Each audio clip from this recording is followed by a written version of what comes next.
It was an action-packed day for Arnab Goswami as he was being taken from that quarantine center in Alibag today to the Taloja jail in Navi Mumbai, जहाँ पर उनको रखा गया है। कल 3 बजे Bombay high court में उनकी जो इंटरिम रिलीफ है उसकी सुनवाई होने वाली है, तो पता चलेगा शायद कल उनको जेल से बाहर निकलने का मौका मिले। लेकिन आज जो हुआ which was again very disturbing, because जब वो जा रहे थे जेल की तरफ तब उनको एक वैन में लेके जाया जा रहा था। उस वैन के आसपास पूरा एक काला कपड़ा लगा हुआ था, but the Republic TV's crew managed to reach out to him, and in those few seconds Arnab Goswami said that his life is under threat and he is not being allowed to speak to his lawyers. उनको सुबह 6 बजे उठाया गया, उनको अब भी assault किया जा रहा है जेल के अंदर और उनको अपने लॉयर से भी बात नहीं करने दिया जा रहा है।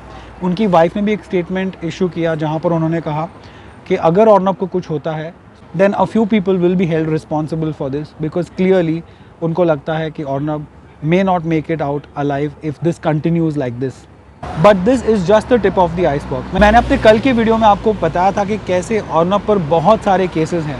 The number of cases on Arnab Goswami will actually shock you. There are as many as 21 cases filed on Arnab Goswami, and 6 of them are in Maharashtra alone, and a majority of them have been filed after the Uddhav Thackeray government came into power last year.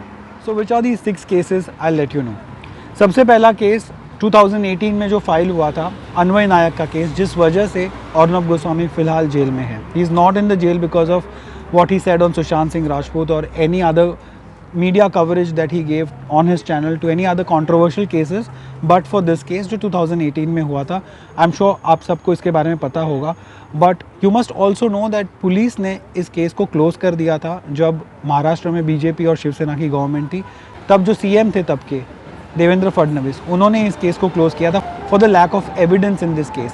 और police ने तब ये भी कहा था कि अन्वय की जो माँ थी उन्होंने सुसाइड नहीं किया था, उनको स्ट्रैंगुलेट किया गया था. ये पुलिस ने खुद कहा था अपनी रिपोर्ट में. और भले ही सीएम तब अलग थे या फिर जो पार्टीज थी महाराष्ट्र में वो अलग थी, पर पुलिस तो तब भी वही थी, राइट.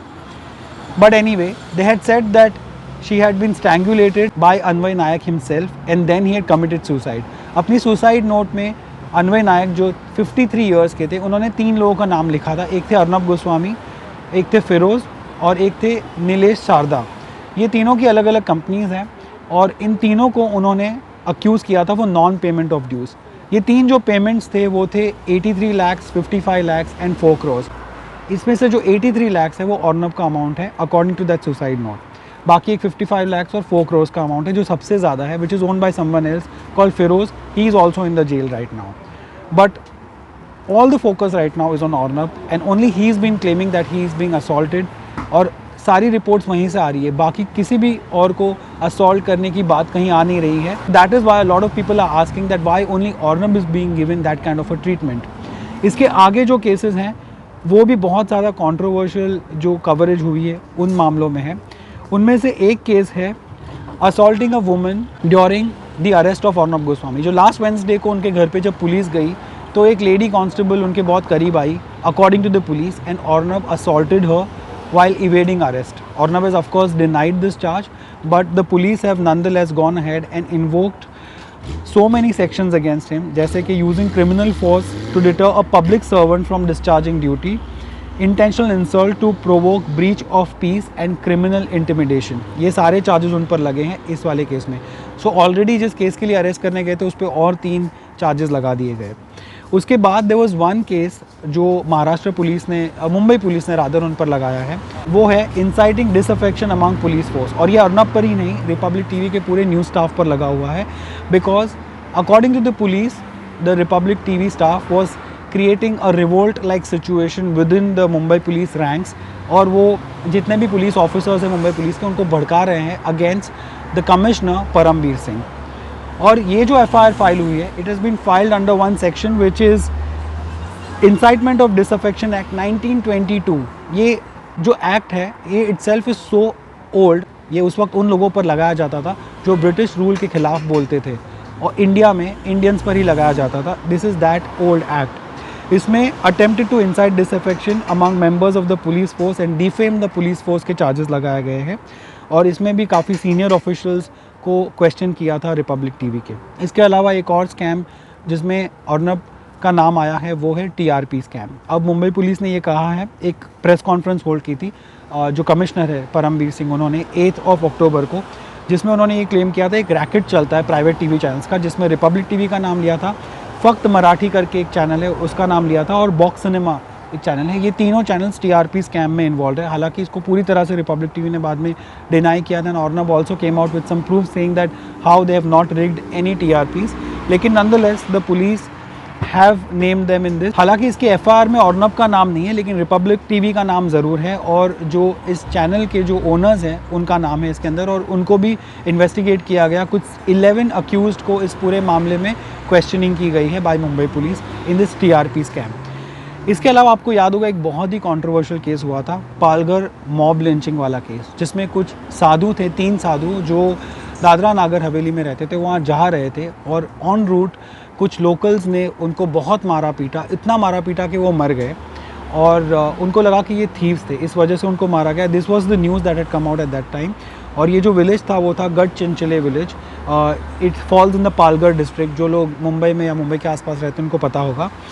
तो मुंबई पुलिस ने इस वाले केस में भी अर्नब और रिपब्लिक टीवी को बुक करते हुए कहा था, एक शो कॉज नोटिस देने के लिए कहा था, that they were trying to create hatred between Hindu and Muslims in India, and they had asked why they should not get a bond of good behavior from Arnab, because according to them उनकी जो coverage थी that was creating communal disharmony।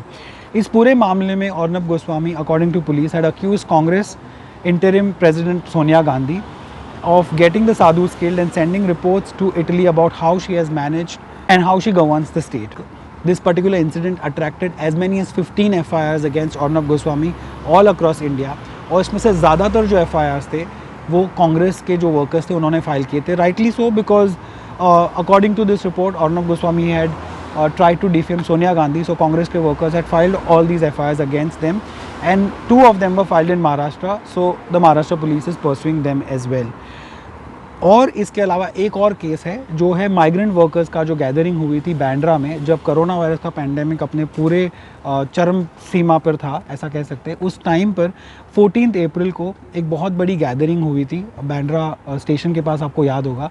उस time पर अर्नब गोस्वामी ने अपने channel पर जाकर ये कहा था कि ये जो पूरी गैदरिंग हुई है वो एक पर्टिकुलर कम्युनिटी ने करवाई है, और इस वजह से कोरोना वायरस ज़्यादा फैल रहा है, और ये एक सोची समझी चाल के तहत the community is spreading it and making lives difficult for everyone, and this according to police had caused a lot of communal disharmony, और इसमें भी उनको बुक किया गया था। So net there are some 21 cases including those 15 FIR जो Palghar mob incident हुआ था उसकी कवरेज की वजह से जो कांग्रेस वर्कर्स ने फाइल किए थे वो, और अब जो एक ये मेन केस है अनवय नायक का, उसके अंदर अर्नब गोस्वामी को फाइनली अरेस्ट कर लिया गया। The case itself had been closed but it was reopened like you know, and the state government has said that they don't require the approval from the court to reopen the case because it was not closed but it was inconclusive and the investigation was still on। अब देखते हैं कि कल अर्नब गोस्वामी को relief मिलती है या नहीं, पर अगर नहीं मिलती है तो like I said in my previous video, he still has an option to go to a smaller court or a sessions court, और वहाँ जाकर वो अप्लाई कर सकते हैं। वहाँ पे एक इंडियन पीनल कोड का एक प्रोविज़न है, वहाँ पे वो निकल सकते हैं अगर कोर्ट अलाउ करे तो, या फिर फाइनली ये केस तो 10 दिसंबर को इसकी जो मेन हियरिंग है वो होने वाली है। तो we'll only know tomorrow what happens next, but it is a very fast developing case. जो भी आपके थॉट्स है प्लीज़ मुझे कमेंट सेक्शन में बताइए। If you like my video subscribe, hit the bell icon, and thank you so much for watching as always.